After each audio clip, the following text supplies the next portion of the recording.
Team India players England టూర్లో run చేస్తూ మధ్యలోనే ఆగిపోతున్నారు. కాళ్లలో క్రాంప్స్ వస్తున్నాయి. 2 పరుగులు తీసుకోవడానికే కష్టంగా ఉంది. మరి ఒక 5 డేస్ టెస్ట్ మ్యాచ్ లో గంటల కొద్దీ ఫీల్డింగ్ చేయాలి, బౌలింగ్ వేయాలి. అందుకే స్టామినా కూడా చాలా ఇంపార్టెంట్. అందుకే బీసీసీఐ యోయో టెస్ట్ ఉన్నప్పటికీ ఇంకో కొత్త 2 కిలోమీటర్స్ టెస్ట్ అయితే ఇంట్రడ్యూస్ చేసింది. అసలు 2K టెస్ట్ అంటే ఏంటి, ఎప్పుడు ఇంట్రడ్యూస్ చేశారు, ఎందుకు ఇంట్రడ్యూస్ చేశారు, మరి 2026 లో ఎందుకు అప్డేట్ చేశారు, ఇవన్నీ స్టెప్ బై స్టెప్ చూద్దాం రండి. ఫస్ట్ 2K టెస్ట్ అంటే ఏంటిది? 2K అంటే సింపుల్ గా 2 కిలోమీటర్స్ అనే అర్థం. ప్లేయర్స్ 2 కిలోమీటర్స్ ని పాసిబుల్ అయినంత ఫాస్ట్ గా కంప్లీట్ చేయాలి. ఒక స్టాండర్డ్ 400 మీటర్స్ ట్రాక్ అనుకున్న రఫ్ గా 5 laps అయితే కంప్లీట్ చేయాలి. అయితే కాన్సెప్ట్ మాత్రం సింపుల్ గానే ఉంది. No batting, no bowling, no complicated equipments. కానీ 2 కిలోమీటర్స్ రన్నింగ్ నుంచి కోచెస్ కి ఒక ఇంపార్టెంట్ ఇన్ఫర్మేషన్ అయితే దొరుకుతుంది. ఏంటిది అంటే ప్లేయర్స్ బాడీ కంటిన్యూస్ గా ఫిజికల్ ఎఫర్ట్ ని ఎంత బాగా హ్యాండిల్ చేయగలదు, ఇంకొక ప్లేయర్ కి ఏరోబిక్ ఎండ్యూరెన్స్ ఎంత ఉంది అని. ఒక స్ప్రింట్ ని ఫాస్ట్ గా కంప్లీట్ చేయడం వేరు, అదే లాంగ్ డ్యూరేషన్ లో పేస్ మెయింటైన్ చేస్తూ రన్ చేయడం వేరు. 2K టెస్ట్ మెయిన్ గా ఎండ్యూరెన్స్ ని మెజర్ చేయడానికే యూస్ చేస్తారు. మరి ఈ టెస్ట్ ఎప్పుడు స్టార్ట్ అయిందంటే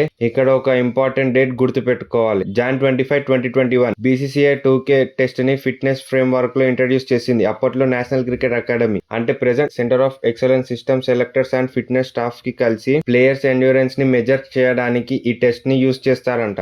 అప్పుడు స్టాండర్డ్ రోల్ వైజ్ గా ఉండేవి. ఫాస్ట్ బౌలర్స్ కేమో 8 minutes 15 seconds కన్నా తక్కువ, batters, spinners and wicket keepers కి 8 minutes 30 seconds or less than. అంటే 2 కిలోమీటర్స్ కంప్లీట్ చేయడానికి ఒక స్ట్రిక్ట్ టైం లిమిట్ లేదు. అండ్ ఇది జస్ట్ ఆప్షనల్ ఫిట్నెస్ డ్రిల్ కాదు, ఫిట్నెస్ సెలెక్షన్ ప్రాసెస్ లో ఒక ఇంపార్టెంట్ హడిల్ గా యూస్ చేయబడ్డది. కానీ బీసీసీఐకి ఈ 2K టెస్ట్ ఎందుకు కావాలి? 2021 టైం కి క్రికెట్ ఆల్రెడీ చాలా డిమాండింగ్ అయిపోయింది. టెస్ట్, ODI, T20, దానికి తోడు IPL లాంటి ప్యాక్డ్ షెడ్యూల్స్ వల్ల ప్లేయర్స్ కి అసలు రికవరీ కోసం టైమే తక్కువ అయిపోయింది. ఎస్పెషల్లీ ఫాస్ట్ బౌలర్స్ అయితే లాంగ్ స్పెల్స్ వేస్తారు. ఫీల్డర్స్ కి ఎంటైర్ డే బాడీ మూవ్ అవ్వాలి. బ్యాటర్స్ కి రిపీటెడ్ సింగిల్స్, టూస్ కోసం రన్నింగ్ చేయాలి. అసలు ఎగ్జిస్టింగ్ యోయో టెస్ట్ ఒక ఇంపార్టెంట్ ఫిట్నెస్ మెజర్ అయినా బీసీసీఐకి ఇంకా ఒక క్వశ్చన్ కి ఆన్సర్ కావాలి. ప్లేయర్ షార్ట్ బస్ట్ అండ్ రికవరీలో స్ట్రాంగ్ గా ఉన్నారు, ఓకే, కానీ లాంగ్ డ్యూరేషన్ లో ఫిజికల్ ఎఫర్ట్స్ ని ఎంత బాగా సస్టైన్ చేయగలరు? ఆ గ్యాప్ ని కవర్ చేయడానికే 2K టెస్ట్ యూస్ఫుల్ అయింది. మరి 2026 లో ఏం చేంజ్ అయింది అంటే ఇక్కడ స్టోరీ ఇంట్రెస్టింగ్ గా మారుతుంది. 2026 లో BCCI centre of excellence fitness system లో కొంచెం అప్డేట్ చేసింది. రీజన్ సింపుల్, ఒక ప్లేయర్ ఫ్రెష్ గా ఉన్నప్పుడు 2 కిలోమీటర్స్ ఫాస్ట్ గా రన్ చేయడం ఒకటి, కానీ మ్యాచ్ లో ఆల్రెడీ గంటల కొద్దీ ఫీల్డింగ్ చేసి బాడీ టైర్డ్ అయ్యాక రన్ చేయడం complete different. So real cricket లో ప్లేయర్స్ ఫ్రెష్ గా ఉండరు, ఎందుకంటే బౌలర్స్ బౌలింగ్ చేసి ఉంటారు, ఫీల్డర్స్ ఆల్రెడీ ఫీల్డింగ్ చేసి ఉంటారు. So centre of excellent approach ఏంటి అంటే ఫిట్నెస్ ని ఫ్రెష్ బాడీతో మాత్రం టెస్ట్ చేయకుండా ఫటిక్ స్టేజ్ లో కూడా టెస్ట్ చేయడమే వాళ్ళ ప్లాన్. అందుకే 2K టెస్ట్ ని అనదర్ డిమాండింగ్ డ్రిల్ తో కనెక్ట్ చేశారు, అదే బ్రోర్కాన్ టెస్ట్. అది మనం నెక్స్ట్ వీడియోలో చూద్దాం.